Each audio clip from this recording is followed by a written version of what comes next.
Je vais demander à Charlotte Snittard de me rejoindre au pupitre. Charlotte est directrice de l'association Robin des Bois, bien connue pour ses travaux sur le transport maritime et notamment sur le démantèlement avec la revue À la casse. Elle est notamment auteure d'un livre sur le Probo Koala et aujourd'hui elle va nous parler des risques émergents, mais également d'un risque émergent particulier qui est le gigantisme des navires et la problématique des porte-conteneurs. Merci, bonjour à tous. Donc ça va être une présentation sans PowerPoint, mais vous ne vous sentez pas obligé cependant de laisser la photo pendant 10 minutes sur l'écran géant. Ce n'est pas nécessaire. Donc effectivement, alors les risques émergents, j'en ai choisi quelques-uns sans prétendre être exhaustif, bien entendu. Le gigantisme des navires sera le premier point de cette présentation. Je vous parlerai aussi de l'industrialisation de la mer, de l'Arctique, mais brièvement, parce que vous aurez une présentation plus détaillée à la suite, dans la suite de ce workshop. Et je vous parlerai aussi de la piraterie. Le gigantisme des navires, alors c'est un gigantisme qui touche, une massification qui touche tous les navires de charge, mais aussi les navires à passagers. Tous les navires de charge sont concernés par cette tendance. Le premier exemple, c'est les porte-conteneurs et le plus visible, vous voyez bien la taille des porte-conteneurs qui grossit, des porte-conteneurs de plus en plus longs, de plus en plus hauts, avec des tirants d'eau de plus en plus profonds. Et c'est une tendance qui s'est amorcée dès les années 80. Dans les années 80, finalement, vous aviez des records de porte-conteneurs avec 2000 boîtes à bord. Dans les années 90, c'est passé à 4400 pour les records toujours, et en 2003 à 8800. Et les dernières estimations font état, à l'horizon de 2015, de 26 porte-conteneurs d'une capacité supérieure à 16 000 boîtes, équivalent 20 pieds. Donc 16 000 conteneurs sur un navire, et il y en aurait 26 en 2015, tandis que pour ceux d'une capacité comprise entre 10 000 et 16 000 boîtes, ce qui déjà est considérable, à l'heure actuelle, les plus gros dans les ports européens, c'est autour de 13 000 – 14 000, et bien pour cette tranche 10-16 000 boîtes, il y en aura à peu près 270. Les plus gros des plus gros, en fait, c'est la compagnie Maersk qui en a commandé. Et la première livraison, ça va être l'année prochaine, si tout se passe bien pour eux. Et ça va être un 18 000 boîtes. 18 000 boîtes, ça vous fait un navire de 400 mètres avec une hauteur de pile de 70 mètres de haut. Donc ce gigantisme pose plusieurs types de problèmes, soulève plusieurs questions. Déjà, il y a la question de l'adaptation des ports à ces navires, et on voit bien à travers le monde une tendance à surcreuser les chenaux de navigation, à construire des nouvelles infrastructures portuaires, plus en empiétant davantage sur le littoral. Et bien entendu, il y a tout ce qui est dragage d'entretien et immersion de bouts de dragage, plus ou moins contaminés, mais malheureusement souvent fortement contaminés, puisqu'il faut entretenir ces voies d'accès. Ça, c'est le premier impact. Le deuxième, c'est les risques en cas d'avarie. C'est-à-dire que les moyens d'intervention, de sauvetage ne sont pas proportionnés aux mastodontes. Il y a des véritables enjeux de sécurité maritime. Si vous prenez un navire de 14 000 boîtes en avarie et qu'il l'agite et que la mer est forte et qu'il faut le remorquer, déjà il faut des sacrés remorqueurs. Ensuite, on l'a vu malheureusement avec le cas du MSC Flaminia, dont je vous parlerai plus en détail, les autorités portuaires ne sont pas toujours soit équipées, soit ne sont pas toujours, n'ont pas la volonté, il n'y a pas la volonté politique d'accueillir, et le courage politique, d'accueillir des tels navires accidentés dans leur port.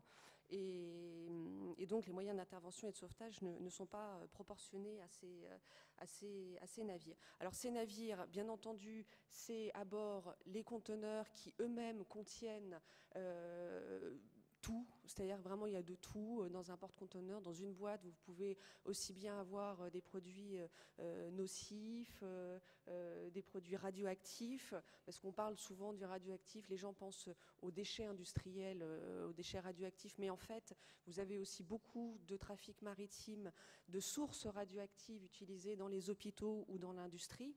Donc il y a un trafic, notamment entre la France, les États-Unis, qui est régulier, de ces sources radioactives à usage médical ou industriel. Vous avez des explosifs, vous avez des matières inflammables, vous avez des plastiques, toutes les natures de plastique qu'il y a actuellement sur le marché, sous toutes les formes, des granulés, des pellets, des cubes. Vous avez des matériaux qui sont liquides, d'autres qui sont gazeux. Vous avez les gaz, bien entendu. Et donc, bon, vous avez vraiment, vous avez des milliers, des millions de baskets, de t-shirts, de télévisions, enfin vous avez tout, quoi. Vraiment tout transite par ces conteneurs qui sont opaques. Et il y en a à peu près, enfin les estimations dont tout le monde se contente, c'est à peu près 20 à 30% des conteneurs dont la déclaration de contenu n'est pas conforme à la réalité. Et puis aussi vous avez des déchets qui sont transportés dans ces conteneurs. Alors des déchets soi-disant recyclables qui partent, qui quittent les pays, par exemple l'Europe pour aller vers l'Asie ou vers l'Afrique. Ça va être les D3E, les déchets électroniques, les télés, etc., les ordinateurs qui soi-disant sont recyclables ailleurs, et puis aussi des déchets, des véritables déchets industriels. Le cas du Flaminia était intéressant puisque ce navire transportait seulement, si on peut dire, 2800 boîtes. Donc comparé aux géants, c'est peu, c'est très peu. Il n'était pas plein, loin s'en faut. Et il a été victime d'un incendie suivi de 2 explosions en juillet dernier. Il était à 1000 milles des côtes quand ça s'est produit. Le bilan, c'est 3 morts. Il y a un marin qui est décédé assez longtemps après, sinon il y en a un qui est décédé tout de suite et un autre qui est porté disparu. Incendie qui a fait rage pendant une dizaine de jours. Il y a eu des points chauds pendant plusieurs semaines, longues semaines après le début du sinistre. Et ce navire, sur ces 2800 boîtes, il en avait à peu près 150 de matières dangereuses, avec des cols, des adhésifs, des inflammables, toutes les classes de danger, en fait, sauf une, selon l'armateur, qui interdisait dans sa charte d'affrètement ces types de matériaux, c'est le radioactif. A priori, il n'y en avait pas. Mais on n'a toujours pas obtenu les certificats de levée de doute radiologiques. Mais enfin, l'armateur allemand, lui, il a pris les choses en main. La difficulté, c'est qu'il n'était pas le seul décisionnaire. On a eu la chance que ce soit un armateur allemand et un pavillon allemand, et que ce soit un porte-conteneurs, et que le temps soit relativement docile, puisque ce navire a erré pendant près d'un mois et demi, puisque les autorités françaises, les autorités anglaises principalement, se sont refilé la patate chaude et personne n'a accepté, aucun de ces 2 pays n'a accepté d'accueillir le Flaminia dans l'état où il était. Donc la fameuse doctrine très importante du port refuge n'a pas été appliquée. Ces 2 pays ont refusé d'appliquer cette doctrine, alors qu'on voit qu'il y a une bataille qui fait rage entre les ports européens pour accueillir, pour capter du trafic de porte-conteneurs qui vont bien. Dès qu'il y en a un qui a un problème, tout d'un coup, il y a un changement de politique. Et c'est plus que regrettable, parce que le temps aurait été moins calme. Ça aurait été un tanker, ça nous aurait rappelé des souvenirs. Donc il y a un véritable risque dans ces cas-là que finalement il y ait une accélération du sinistre et que le porte-conteneur fasse naufrage. À un moment, il a eu jusqu'à 10 degrés de gîte, c'est quand même beaucoup. Et on peut que saluer le travail remarquable des sauveteurs et des pompiers pompiers spécialisés qui sont restés sur zone pendant très longtemps et qui ont réussi à maîtriser le sinistre et à stabiliser le navire, malgré qu'à terme, il y ait eu à peu près 10 à 20 000 mètres cubes d'eau d'extinction des porte-conteneurs en combustion. Donc ça veut dire que c'était dans les citernes, c'était un cocktail toxique particulièrement salace. Alors accueillir le navire, bien entendu, pour accueillir un navire accidenté, il faut avoir les infrastructures, il faut la volonté, ça j'ai déjà dit, les infrastructures, et ça va sans dire, il faut d'abord être sûr que le sinistre est maîtrisé et que l'intégrité de la coque n'est pas atteinte.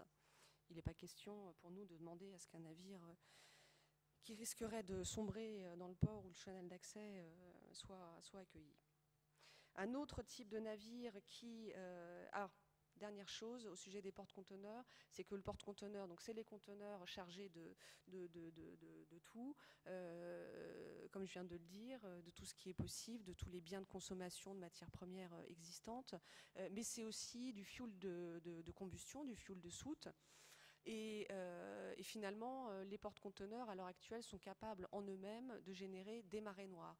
C'est un risque qui est souvent sous-estimé, en tout cas qui n'est pas suffisamment connu, à part des spécialistes bien entendu, mais un gros porte-conteneur peut avoir jusqu'à 10-15 000 mètres cubes de fuel de propulsion. Donc voilà, quoi. Risque de marée noire, y compris depuis un porte-conteneur. Le temps passe très vite, donc je ne vous citerai pas des exemples de perte de conteneurs en mer, ni d'accidents de porte-conteneurs autres que celui-ci, mais en tout cas, on voit que l'accidentologie s'accélère. Les navires de croisière sont aussi des navires qui sont soumis à cette tendance au gigantisme.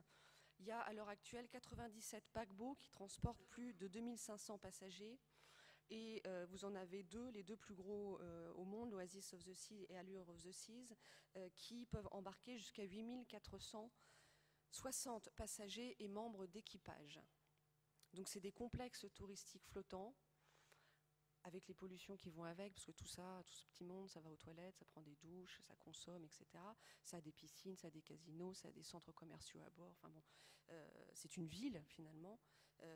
Le principal, alors c'est des navires qui sont soumis à tous les risques, on va dire chroniques, enfin tous les aléas du trafic maritime, les collisions, les échouages, les incendies, bien entendu. Vous connaissez le Costa Concordia.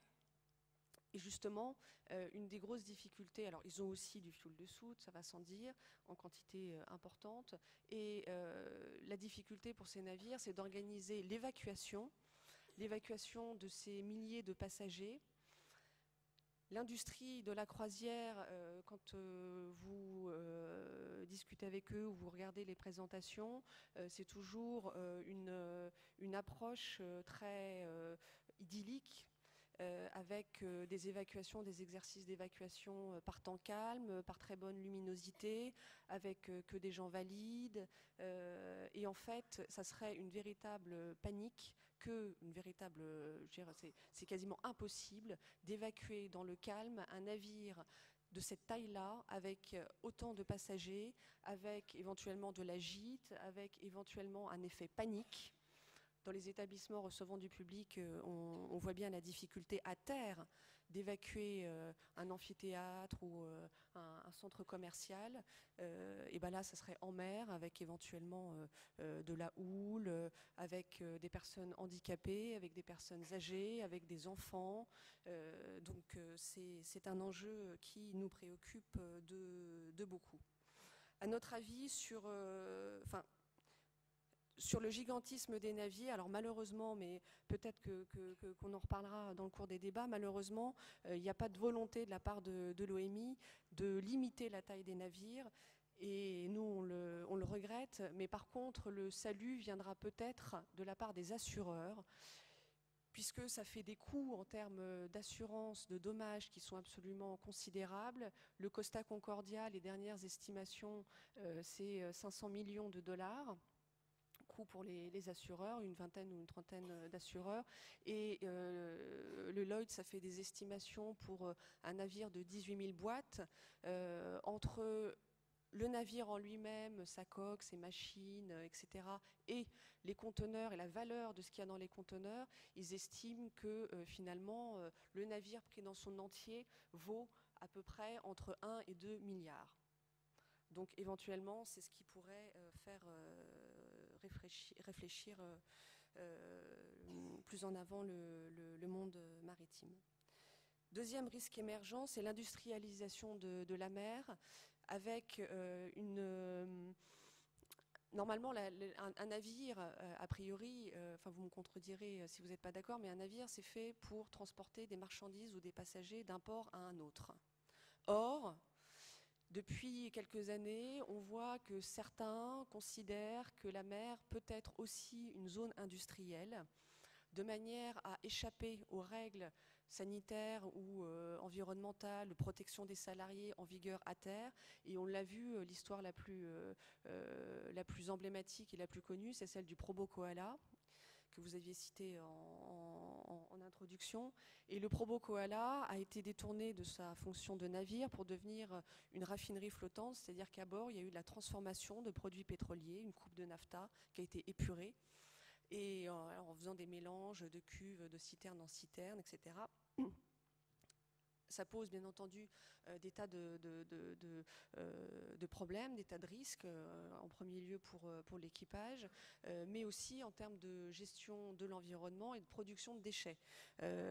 Puisque en l'occurrence, le Probo Koala, au final, ces déchets donc, étaient non pas des slops, des boues traditionnelles de navires, mais qui étaient des déchets industriels, ont été déchargés en Côte d'Ivoire et à Abidjan en 2006, et ont été disséminés, puisqu'il n'y avait pas d'installation, ça va sans dire, apte à traiter ce type de déchets, ont été disséminés autour de la capitale, et il y a eu des émanations de gaz, une panique qui s'est installée, et le bilan officiel de l'État ivoirien fait état de 17 morts. Et puis il y a eu des effets dominos, comme souvent dans ces cas-là, dont je ne vous parlerai pas, parce que sinon, alors là, c'est une journée spéciale. Autre sujet, l'Arctique, vous en parlerez, mais ça rejoint aussi l'enjeu croisière. C'est-à-dire que l'Arctique, il y a l'ouverture des passages, qui va surtout être intéressant pour les gros navires, mais il y a aussi un développement du tourisme en Arctique, alors que les moyens de recherche et de sauvetage ne sont pas adaptés. Et l'affaire du Clipper Adventure l'a montré, c'est-à-dire qu'ils ont quand même dû attendre 48 heures, les 200 passagers environ, avant de pouvoir être élitreillés et évacués du navire. Et ce développement du tourisme des pôles pose beaucoup de difficultés en termes de sauvegarde de la vie humaine et aussi en termes d'environnement. Piraterie, puisqu'on parle des risques émergents, ça paraissait difficile de ne pas citer la piraterie. C'est un risque réémergent, bien entendu. C'est un risque historique qui refait surface, qui se déplace au gré des mobilisations des forces navales internationales. Donc sont principalement concernés, enfin sont concernés notamment l'océan Indien, le golfe d'Aden, vous en avez tous entendu parler, mais il y a un glissement vers l'Afrique, vers le golfe de Guinée et dans le sud-est asiatique d'une manière plus générale aussi. Alors ça va des affaires les plus retentissantes où il y a à la fois le navire, l'équipage, la cargaison qui sont pris en otage avec une demande de rançon, mais il y a aussi un développement des actes de petite piraterie, si je puis me permettre, c'est-à-dire des embarcations qui arrivent sur le navire et qui prennent uniquement, encore une fois, bon, c'est entre guillemets parce que ça peut avoir des conséquences tragiques, mais qui prennent par exemple quelques chaloupes de sauvetage et les vivres et puis quelques menus objets, mais qui laissent libre l'équipage et qui n'ont pas l'intention de demander de rançon. Donc c'est des opérations coup de poing. Voilà. En quelques...